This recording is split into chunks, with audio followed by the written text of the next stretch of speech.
Have you wondered about living elsewhere in your retirement? Well, we have almost daily. No, it's not a simple decision, especially when two people are involved. Hi, this is Gil and Gene of Retire There, a podcast about retirement destinations. We live in Brooklyn, New York. Having grown up and worked in this area of the country, we're hoping to relocate when we're both retired. For us, it's the weather, the chaos, the noise, and the yearning to be near nature and not within 3 feet of human beings. That's right. In February 2020, we embarked on our journey to find that special place. We spent a week in Winter Park, Florida, which is beautiful, but something said it wasn't for us. As we were planning for the next trip, the pandemic arrived. Gene then gave birth. I gave birth?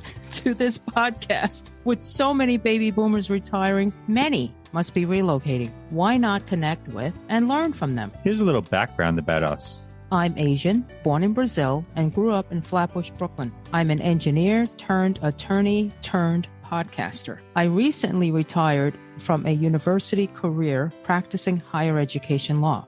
I loved the academic environment, but it was time to do something else. I no longer have to set an alarm, drive in BQE traffic, or work with people who don't always share the same principles. Oh, did I just say that? You bet I did. I traded all that in to binge crime dramas into the wee hours, just a little bit, to develop the podcast, to volunteer, practice metalsmithing, tackle our possessions. No regrets so far. Gene? I'm not Asian, and as Gil mentioned, I'm not retired. I'm just plain tired. Oh. Born and raised in Long Island, New York, a place I always wanted to leave. I'm a law librarian working in a court who loves his job, but we're retired by the time we select our ideal location. We will be speaking to folks from across the street to across the globe who have moved to their dream venues and more. So please stay tuned, and remember, if you know anyone who has moved anywhere for retirement, let us know. Thank you. Howdy. Today's our... All right, let me try again. Howdy. Today's our first Texas show and our first tiny house episode. We will be speaking with Brandy Beverly of Austin, Texas. I am so excited. I love tiny homes. And by the way, Gene, do they really say howdy in Texas? I don't know. We'll find that soon. I guess I'll probably get some hate mail about my pronunciation of howdy. Or your pronunciation of pronunciation. Yes. Okay. My pronunciation of everything. Austin is the capital of Texas and the fourth largest city in Texas following Houston, San Antonio, and Dallas. There are more than 2 million people living in the metro region. In 2019, U.S. News and World Report named Austin as the #1 best place to live in the U.S. for the third straight year. It continues to receive interest from the tech industry, contributing to a strong job market and high desirability among Americans as a place to live. Austin is also home to the University of Texas at Austin. The city has really cool places and things to do, including the well-known South by Southwest Festival. One day we're going to get there, Gil. Okay, I agree. I'd love to see that. Austin City Limit, the food truck scene, Cool. fabulous nightlife, great art scene, a startup culture, big-time college football, Oh, God. beautiful lakes, nature trails, bike trails, a pet-friendly community, and no honking. Imagine no honking in the city. No, I just can't. Even during football season? No way. No way. There are also tons of museums, including the Cathedral of Junk, a museum dedicated to junk. Now, that museum I'd like to see. Yeah, me too. Oh, my goodness. Yes, Austin sounds great, but what many love about the city is that it is known as one of the sunniest cities in America. It gets an average of 300 days of sunshine a year. No, that is amazing. Yeah, you'd love that, Gil. I know. And now a little about today's guest. Okay. Yeah, I would love all that sunshine because I think I suffer from SAD, not having another seasonal affectiveness disorder, Gene. Okay. Brandi was born in Houston and raised in LaPorte, Texas. She received an accounting degree from the University of Texas at Austin. For most of her career, Brandi worked in branding, marketing, and graphic design. She worked at Exxon, which is where she met her future husband, who had a thriving graphic design company. When he learned that she was a CPA on their first date, he said, "Great, you can run my business." And about a year after that, at the age of 24, Brandi purchased a marketing advertising company. Wow. essentially a client list and introductions to clients and vendors. She and her then husband merged the companies and worked together for 12 years, 3 years longer than their marriage. Her last position was managing director for Savage Brands, a well-established branding marketing firm. She liked the job and thought she would work until 2030, but things didn't work out as planned. Brandy was diagnosed with heart failure in 1988, and it was complicated by Parkinson's disease in 2015. So in January 2020, she went out on disability. During the pandemic, Brandy sold her 1,700 square foot home in Houston and purchased a tiny home in Austin. Her home is in the Village Farm tiny home community. She affectionately named her home the Tiny Tumble. Brandy was on an episode of the Tiny Home Tours YouTube show. And as of today, May 1st, 2022, her episode has received almost 3 million views and over 4,500 comments. Well, just like our show. Yeah. Just, 3 million short. Brandy's hobbies include traveling, gardening, beading, landscape design, hiking, dancing, home design, interior design, and intentional communities, which we'll talk about in a moment. She is also learning about the art world business. Her father, Brandy Beverly, was a prolific artist who died in 2019. I'm so sorry. His work may be seen at carriebeverly.com. So, Brandy, welcome to Retire There. You are our first tiny home and Texas episode, and we are honored. Please tell us how and why you moved from Houston, where some say bigger is known as better, to a tiny home in Austin. It was COVID that got me. I went out on disability January 2020. That was about 10 years sooner than I had planned to retire. So I did an assessment of my house, my net worth. I decided that it would be the wisest thing if I would leave that home, downsize, be able to still save money. I had been looking at tiny homes for a year or so. I had also been here at Village Farm to visit. These were early days for them. They only had a couple of rows of tiny houses that they had put in their RV park. Across the street was a farm, the Bergstrom family farm, that at one time was 10 acres and now is 4. The farmers lobbied the developer who owned the land to consider it an agrihood, essentially a certified organic farm surrounded by tiny houses. I moved here during phase 1 of that. I was able to mark a few bucket list items off. 1 was the tiny home, 2, live back in Austin again, and 3 is a strong community, which I hadn't realized was going to be accomplished here. It's been a great surprise. It in and of itself is a reason for me to stay here much longer than I might have thought I would stay. I figured this was a 2-3 year thing. This was going to be a 2 or 3 year friend. My friends all thought I'd move back to Houston, and I haven't. I can't leave this place for a while. So yeah. So tiny home, if it's the right design, super comfortable. I think it's a kindness to my children. So there'll be a lot less for them to manage once I kick the bucket or whatever. So it's nice. It's nice. And it's a great stepping off point for travel. And it's away from Houston flooding, which is just exhausting. You have PTSD when you see a big storm coming through because the neighborhood floods. And I was fortunate enough to never have that happen, but the water was up to my weep holes, got really close, and it stayed that way for about a week. So that was during Harvey. I also bought some solar panels, did not read my paperwork. I got ripped off. So that was a burden literally hanging over my head all the time because I still had to pay for the panels. And, you look around the house and say, I'm going to need a new driveway. I'm going to need a new roof. I just retired 10 years early. I looked at several different options and ran the numbers. That's something I'm kind of compulsive about. I ran them. This was a good answer for me. Bonus, it was near my family, who's all, for some reason, come to this town from Houston. My relatives are all about 30 minutes away and the airport 15. So I think that's a perfect kind of ratio. Yeah. Is that the international airport? It is. Okay, cool. On that one, I had compared basically a basket of goods of flights that I would normally take. It was pretty competitive. What I didn't realize were the requirement that you be at the airport at 6 a.m. to go to the hub to Dallas or Houston to really start your flight. Oh. And so price-wise, similar, but difficulty in traveling, the time, not good.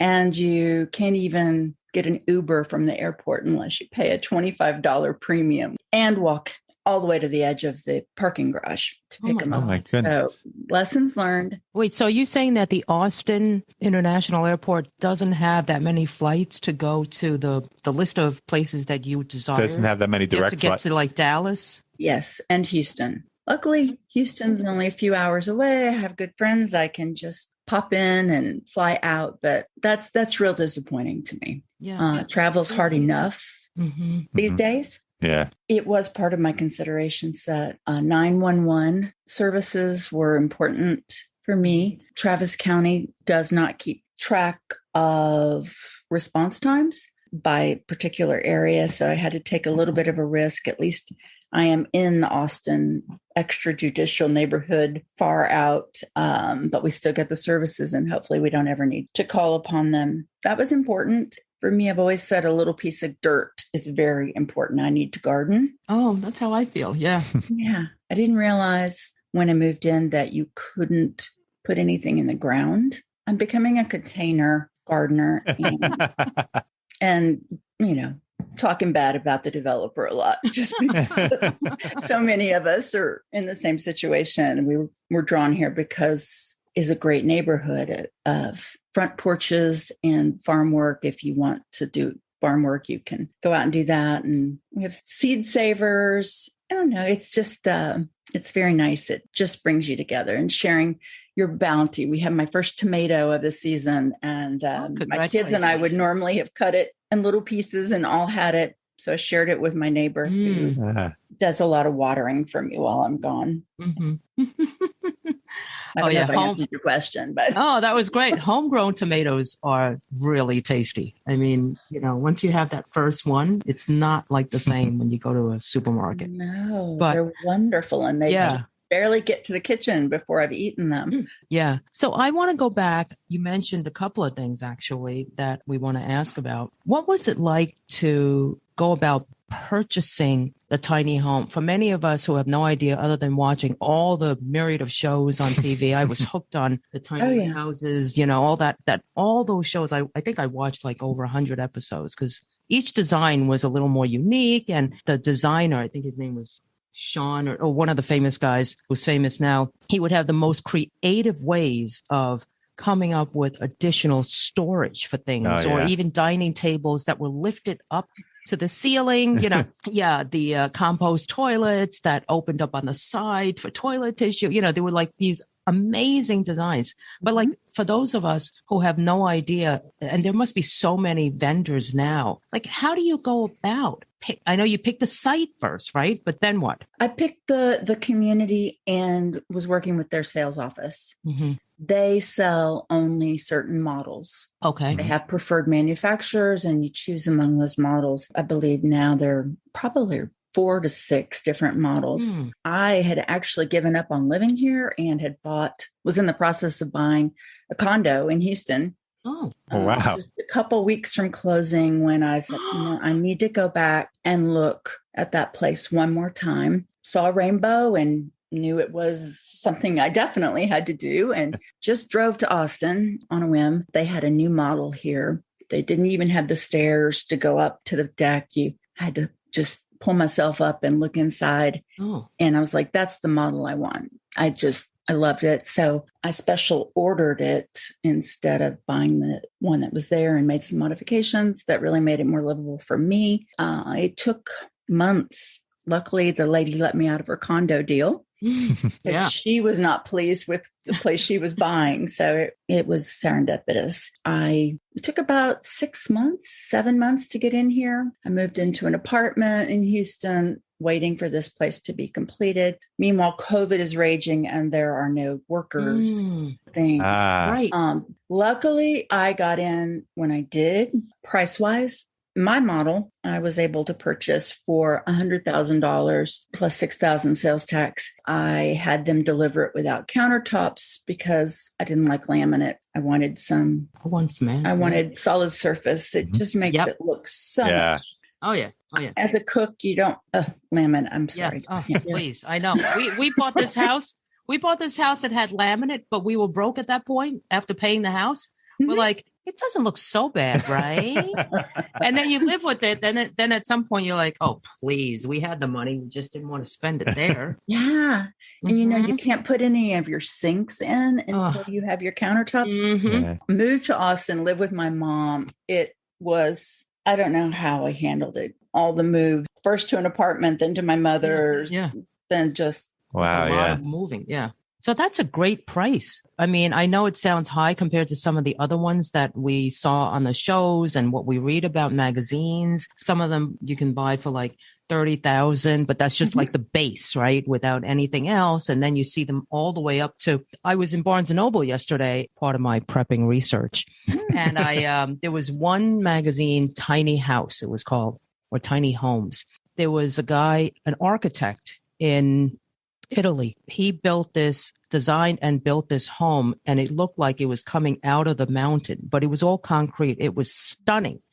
I can only imagine that one upwards of maybe $1 million, but who knows? It's all by location. It's all by size, etc. So what does that include? Is it a 1-bedroom or? It is a bedroom and a loft. All the tiny homes. I am in a tiny home that is considered a Park model RV. It is on a chassis. When it arrives, they take the wheels off, they tie it into the ground, they build a skirt around it and build stairs and pour the sidewalk. That's a lot of where that 100,000 comes in. They only let you finance through them. Yeah. So it takes a few months for them to get it ready. Okay. Before, if you were to have your own land, purchase one directly from the manufacturer, at that time, I could have gotten it for $55,000, $60,000. Sure. But still had to pay for transportation and all the rest of that. I've been enamored with housing types since I was a kid. My dad, an amateur architect, and he designed and built all of our houses and cool. Others as well. So geodesic domes, earthships, hay bale houses. Cool. So that, in addition to an old client of mine, I don't even know if they're in business anymore, they did flat pack housing for man camps for oil companies, like over in Angola. They could go set up, they're the size of containers, but flat, 2 or 3 feet tall, and they just get the site ready and pop them up, and it's wired and everything's in there. Wow. So, and working with that client for many years, I was just like, I had like the container ship houses and those are cool too. So no, this one has to follow the Department of Transportation rules. So it can only be so high to be able to get under the bridges, only so wide. Where that leaves you is either a very nice 1-story with high ceilings, and the loft ends up taking away from your headroom for anything that's under it. So my downstairs bedroom is only 69 inches tall. So you have to be careful. Okay. You hit your hands when you're trying to get dressed on the ceiling. So how tall are you? Maybe I'm 5'7". Oh, I was going to say, because I'm 5'3 3/4, and I think that would work for me. Yeah. How tall is the loft? 52 inches at the apex, 48 on the edges. Oh, so you can't stand up. Yeah. No. So you crouched a little. Yeah. I had barrel roll a lot.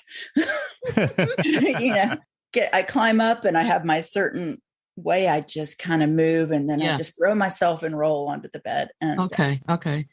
Scoot around on mats upstairs. And luckily they don't put carpet in anymore. But I will say one thing, even though I was buying it through this dealer, I didn't realize the flexibility I had on finishes. Tile, for example. They have a lovely farm-style ceramic tile throughout, but it's not exactly my taste, kind of busy. And I didn't know that I could do that. They really discourage you from making any changes. Oh, I'll bet. I added a covered back porch. I did something different with the closet, told them not to include a closet. But had there been a person here who really understood just project management and going through what your real options were, it was pretty much a get her sold, get the deposit check and order. And we'll let you know when it's coming in. And you said you paid $100,000. What do they go for now? Has it risen? Oh yeah. My model, you can't even get for another year or so. We have 12 new ones that have just come in. Another batch is coming soon. So do you know what they go for now? Will yours go for now? Yes. Brand new. I believe my model would be about 160,000. Wow. Yeah. I could sell it for more than that right now. I have people asking to buy this all the time. Nice. Wow. Nice. That's great. Yeah. And it's, you are told by your financial people that this is going to start depreciating immediately upon arrival. Right. And for that to have not happened is a bit reassuring. If I really wanted to sell it and just cash out, I could do that. But then where do you go? Austin has one of the highest costs of living of any medium-sized city right now, about $450,000 or so. I'm out far east Austin. The growth out here, this was Swedish farmers that got land grants. Oh, wow. And so as you look around, you can see the hills with the little farmhouse on top of them. And then they had their acreage. I'm on the former Bergstrom farm. Our airport is Bergstrom Airport. So it's... Oh, wow. The family. There's a little bit of history here. They did some great things for Austin, but it's all being developed. We're very close to Tesla and their new 10 million square foot gigafactory. Yes. That just opened a couple of weeks ago and it's been amazing to watch be built. Yeah, this town has such a vibe right now. You drive around and you see Facebook's building, Google, VRBO. Oh my goodness. You just feel like you're in the middle of it. Wow. Yeah. Wow. And what does the HOA cost? I'm glad you asked that. We are renting our lots. So we rent $700 a month rental and plus water and electricity and cable. So not too bad on the utilities. That ends up being about $100 a month. But the $700 lot fee that's a chunk. And they can just raise it at any time. But so you pay a lot fee. So you don't own the land, right? Correct. And so you don't pay taxes on that? Nope.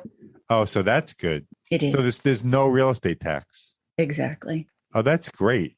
Mm-hmm. I mean, $700, but so it's not so bad when you think of it like that. Yeah. And does that 700 include they're taking care of things in terms of cleaning and the land, whatever? I don't know. We have been in a construction zone for a long time here. And we're all being very patient. Yeah. Yes, they just have prairie grass that they've planted. They want it to just be easy to mow in between houses. The big guys come along. That's why we're not allowed to put anything in the ground. We are supposed to have amenities like hammocks and fire pit and things that were part of the sales process that were in place in the original section. And that's nice. I can go over there anytime, but it's a fairly long walk. Mm-hmm. I want my stuff. We all want our stuff that we expect. Right. In fact, we bought our own fire pit and had it out there. And a bulldozer came and took it one day. So that was a very sad day. Oh my God. And a loss of money. Oh man. Yeah. And a lot of fun fire pit Fridays around here. We've become very close. The original farmers side of a good group of people, and they're young couples. There are singletons like me. There's a 72-year-old former physics teacher, government workers. There's just all sorts of people here. Yeah. Wow. Yeah. So what are the amenities? The amenities are the pools. They have a cool pool and a warmer pool and a hot tub, picnic benches, hammocks, fire pits, raised beds that we can plant. So those are really the amenities. Is there a gym? There is. There's a small gym on site here. And then we're able, through a little bit of a process, not much, we're able to go to a much larger gym that's in an adjacent neighborhood that was developed by our same developer. Okay. That's nice. And timing wise, it's been all COVID. So you couldn't even go to the gym for quite a while. So that's something. And we have a very nice farmhouse from 1915, I believe, that has been lovingly restored. That is a co-working space. I can go over there anytime. Has a good Wi-Fi. I can work there. If I have a project, I'd like to just be in a different mindset. Right. And you don't have to pay for that. That's part of the, that's nice. The co-working. Yeah. They even, I'm about to have the second annual art exhibit for my dad. Last year it was June. I had the farmhouse. They even paid for the refreshments because they were really trying to promote that farmhouse as a part of our amenities. So no, that's very nice. So what's the date of the art exhibit this year coming up? June 11th. Yeah. And it's right on the property, right? You said? It is. We'll just walk things over. One of my neighbors is involved in the arts, and she actually curates the show for me. Wow. And then helps with everything else. So it's been fun. We had 55 people here last year, and it was still a little COVID-y, but COVID-y. Yeah, but it was nice. I sold a number. The neighbors went together and bought one for it to stay in place. In the farmhouse? Okay.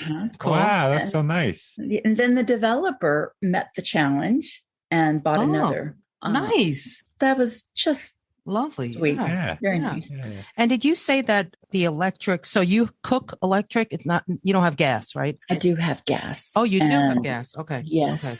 So that's part of that 100. And what about internet? $30 a month. Oh, okay. Oh, that's great. That's great. Yeah. That's great. And you get good coverage there. I do. Austin is a Google. Oh, right.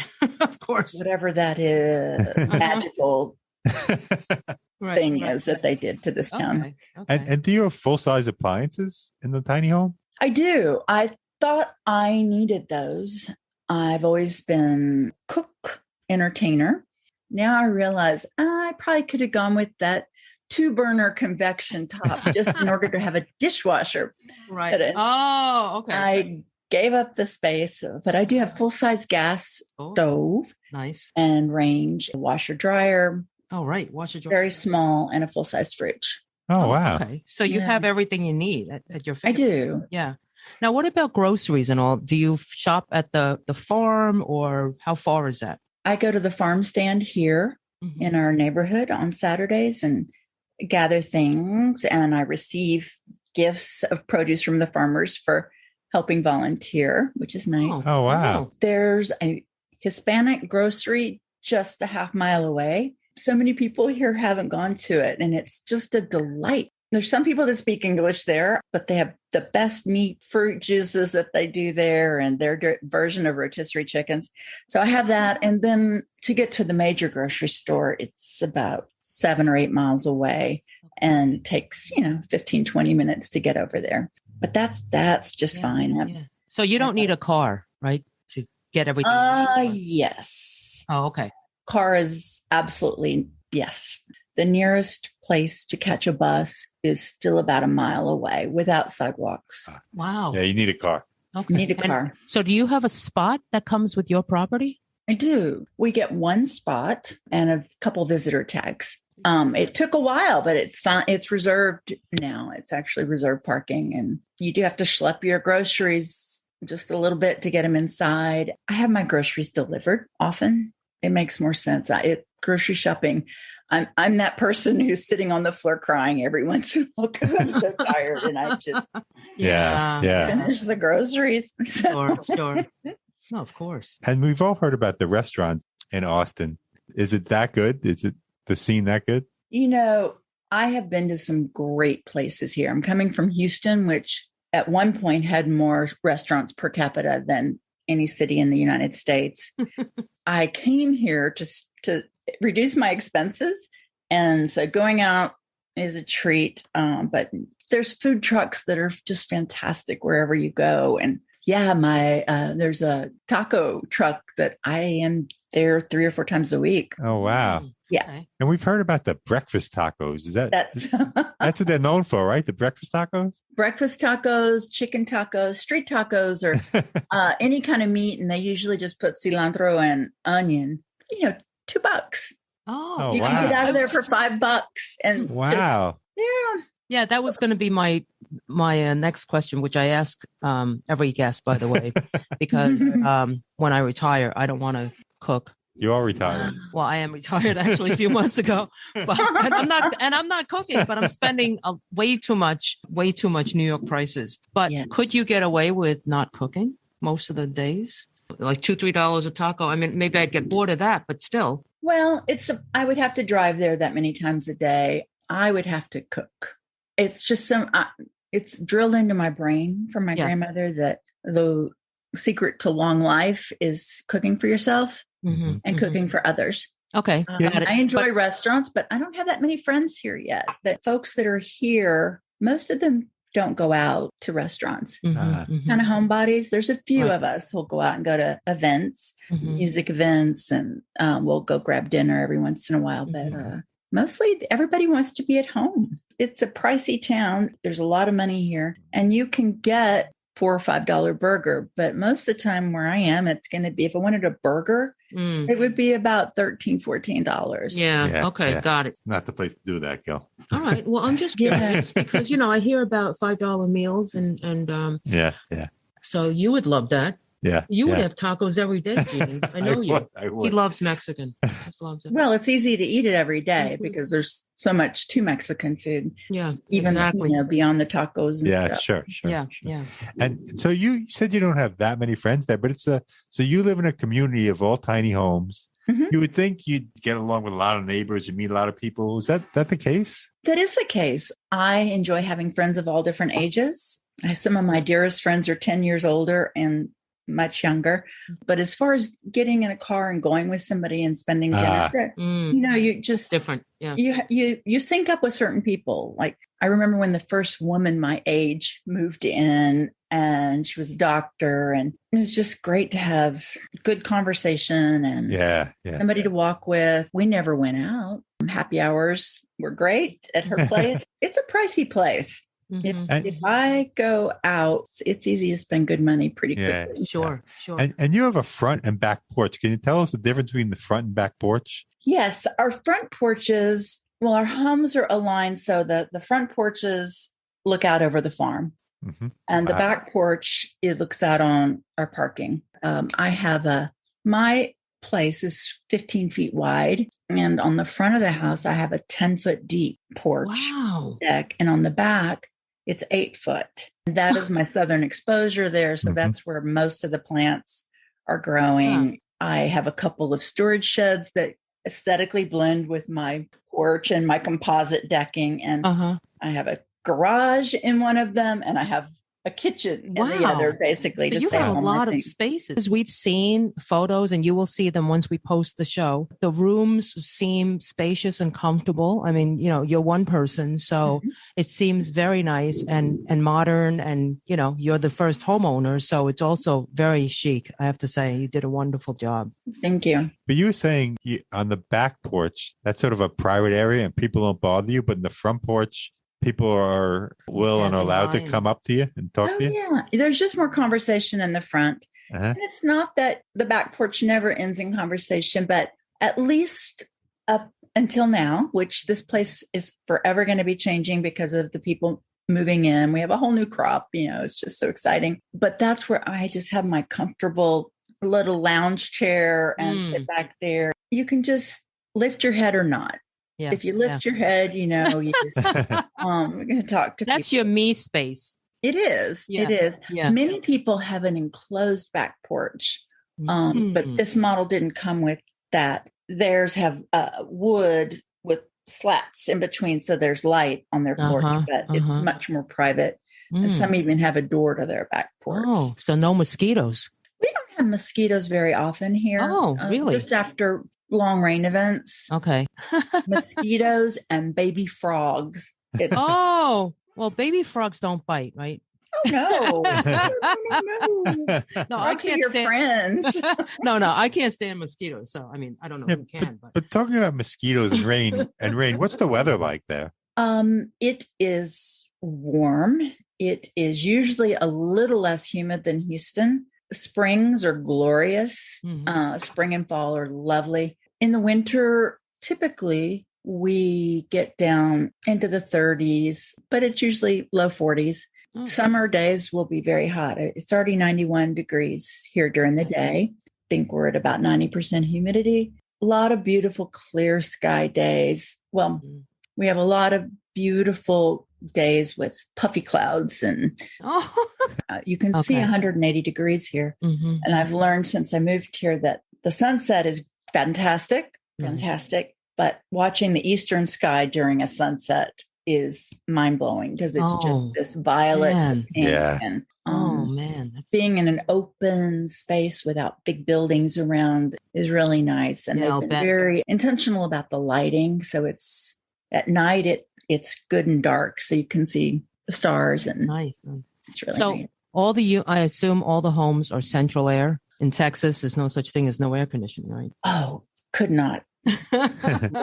There's not central air. We have mini splits. Oh, yeah. Yes. I'm in air. I don't know if that's the right terminology. No, it is. It is. There's one in the downstairs bedroom, so I could completely, just manage with that one. And then there's one upstairs that captures the whole. Okay. Oh, and I forgot the toilet. Is it compost or? No, golly, good. No, if I was RVing or something, that would be fine. No, completely hooked in. Right. Sewage and because I wouldn't. That's not the home I favor. I just have one more question about the weather. I know a few years ago you had, or recently you had Snowmageddon. Does it really snow much there? Normally not. You may every year or so get some snow, but it doesn't even stick. But during Freezeageddon, I woke up to a morning, there were 6 inches on the ground. I was the first one to step out and see the sun rising, and it was awesome. It was really awesome. And so that was about a week of snow on the ground. Snow, then ice, snow, and we don't know how to deal with that. Pipes are freezing and breaking. Luckily, I was experienced enough with all that to keep myself protected, but a few of my neighbors had problems. You need to know where your water lines come in and need to understand. Yeah. We all helped each other with that. So that's rare, right? It is rare. It's very rare, but I think it could easily happen again these days. Luckily, we're just by a power generation plant, so we didn't lose power. Well, that's nice. That's very nice. Can we talk about healthcare?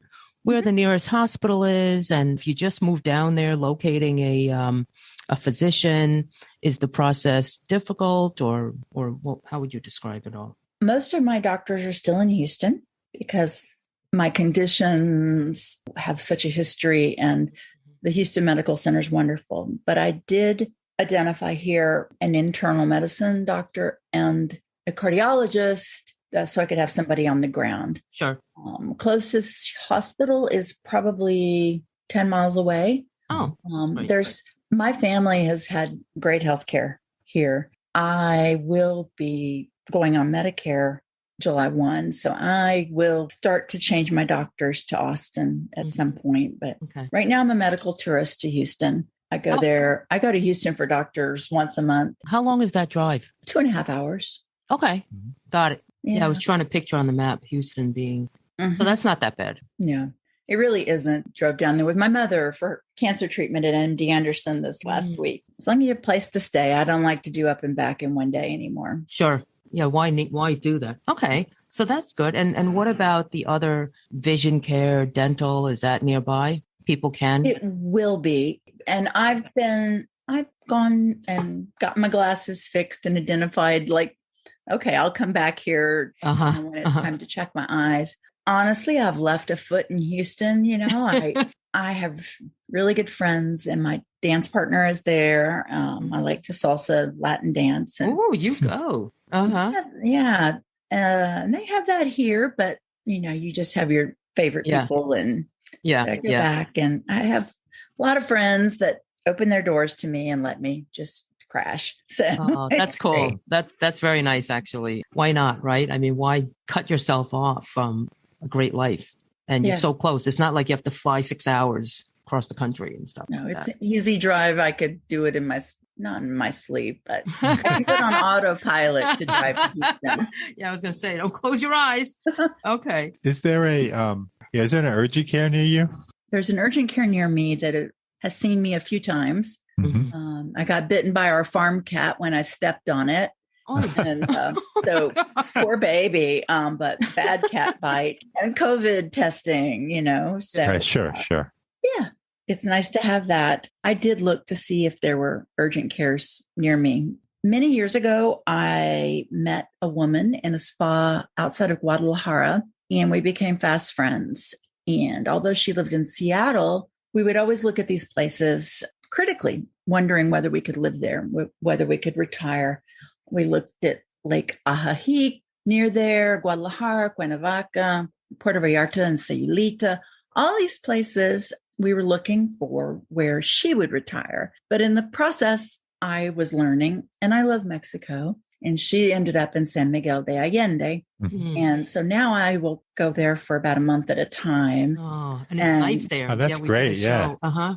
But it got me in that mindset of where is my retirement going to be? Mm-hmm. So, Mexico, if it were not for the health issues, I would probably be in Mexico. Okay. Oh, wow. Yeah. But I you have get no to go- grandbabies yet. I've got 3 kids spread across the United States. So grandbabies, there are factors that could easily change. Sure. right. Yeah. And I feel like this is such a bucket list item for me. And to live in this tiny house is great. But every day you wake up and you choose again what you want your life to be. And I'm fortunate enough to be able to move around the country. I know many people, that's an issue, but so I may end up in Mexico at some point. We'll see. Yeah. Brandy, I wanted to ask you, on an earlier call we had, you were discussing the growth in your neighborhood or area, if you will. Mm-hmm. Can you share with us that plan, the number of homes that's going to be built, or what the prospects are? So in my area, which is East Austin, it's still pretty empty land, but there are a lot of modular home neighborhoods. Then there are the ubiquitous 3-story nice little houses that you have to walk up and down so many stairs that, $1 million houses. It keeps growing out here, and they are literally scraping the sides of hills off to put in neighborhoods. It is going to continue to grow. It's less than 5 miles to a major toll road, Tesla over there. And then I believe Samsung is coming in a town up north on that toll road. It's amazing how Austin is just turning over in a way. But in the Village Farm tiny home community where you live, how many homes are there now, and how many do they plan to build? Do you know? Yes. In Village Farm, we have 20 or so homes right now. We've had just 12 for quite some time, and we're all very close. But there will eventually be 100 plus homes here. Wow. At Village Farm, I'm living in phase 1.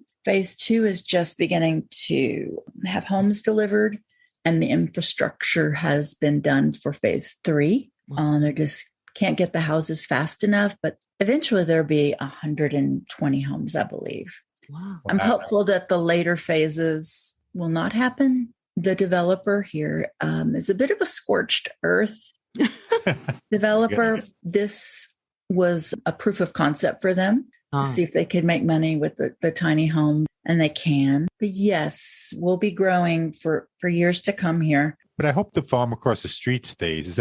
That's a working farm? It's a working farm, and I look out at it. I can walk. It's in my front yard.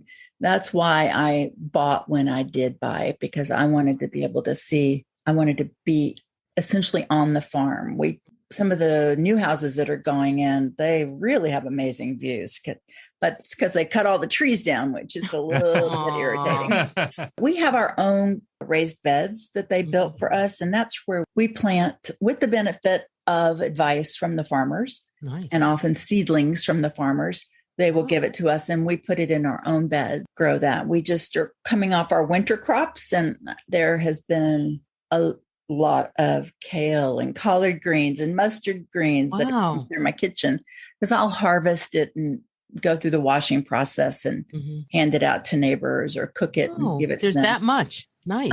Way more. We had to pull a lot of it out. Now the tomatoes are coming in and we have our spring crops in now. The farmers run our garden club. They have events there. They lived here. They were stewards of this farm that's gone from 10 to 4 acres. And it's sad. Luckily, they have another much larger farm because they're former New York marketing or PR people that gave up that life and came and became farmers in Texas and raised their children here on this farm. And that's so great.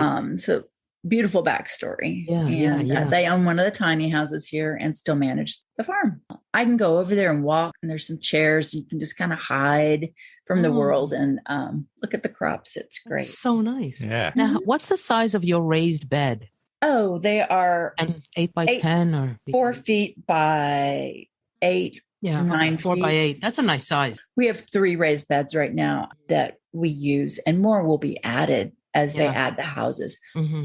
That's an amenity. We will also have, or at least the plan is for us to have a whole section of raised beds that you can be assigned your own personal bed, and chickens. We can buy our own chickens. Wow.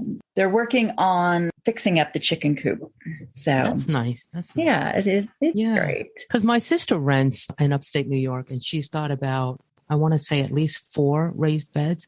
Mm-hmm. And she's constantly texting us photos of, I'm harvesting this. And I look at this squash and look at this. And she's got eggplant. I mean, she's got everything. I just hope she'll buy their home soon. And I hope the landlord sells, actually, because she could really turn it into her own farm. She doesn't have animals or anything, but I mean, other than dogs, but it'll be nice if she gets chickens and so on. Sure. Yeah. That's one thing about this neighborhood. You mentioned dogs. Almost everyone here has dogs. Oh, wow. It's different. Mm-hmm. Yeah, I'll bet.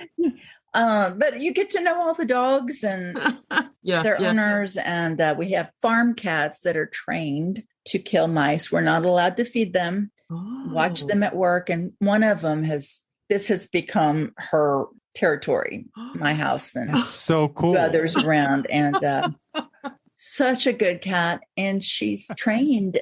If she is in your house, she got locked into my house once when I was still, I hadn't moved in, and I came back 11 hours later, and she had been here the whole time, and she'd just gone in the sink, and she'll go in the shower or in a toilet or in the sink. Wow. That's like, wow. I didn't know cats were trained like that, but wow. She was in the toilet. She did it in the kitchen sink. No, that's what she went. Because I was like, what? My! It's kind of a lot of sand in the bottom of, and it's like, good girl, because I felt horrible that I trapped her in here. She just likes to go sleep in my place. I thought you were going to say she ripped everything apart, but she didn't. I thought that too. No, good cat. Good cat. Wow. Okay. I just have I watched the show you were on, and you have a panel from a TiltAWhirl ride.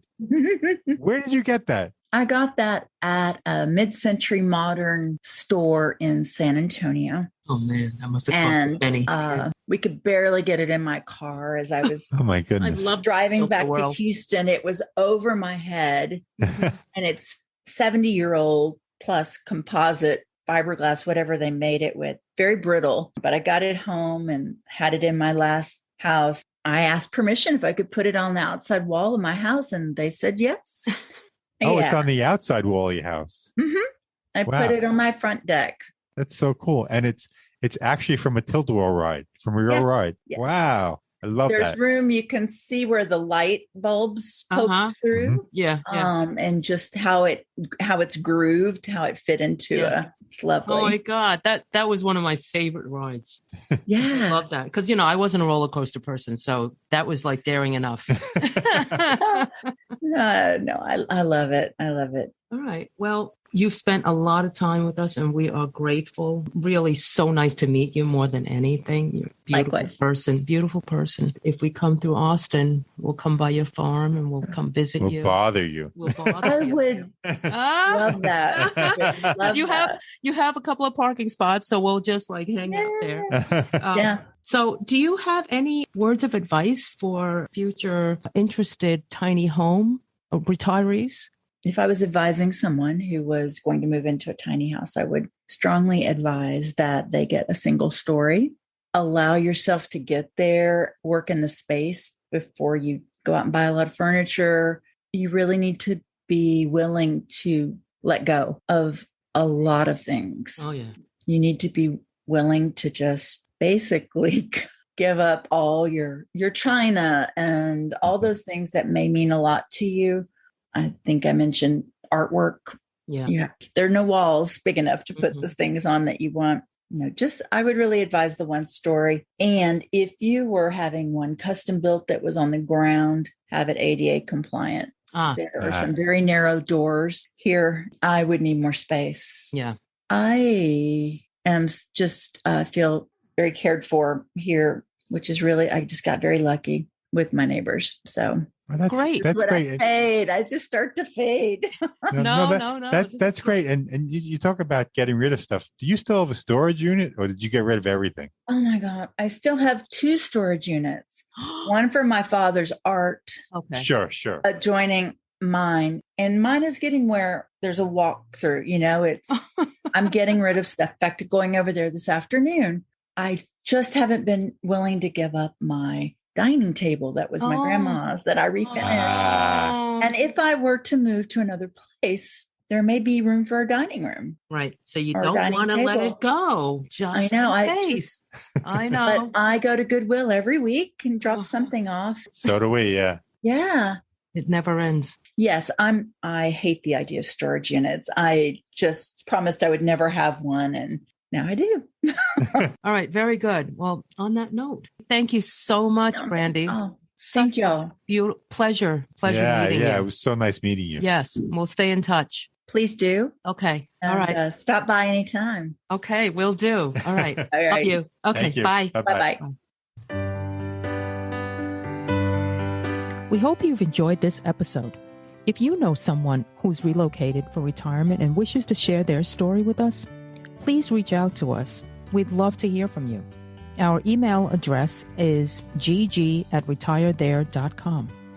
Our website is retirethere.com, and you may follow us on Twitter @retirethere_. Now, if you've liked our show, please subscribe and rate it in Apple Podcasts. In the meantime, be well.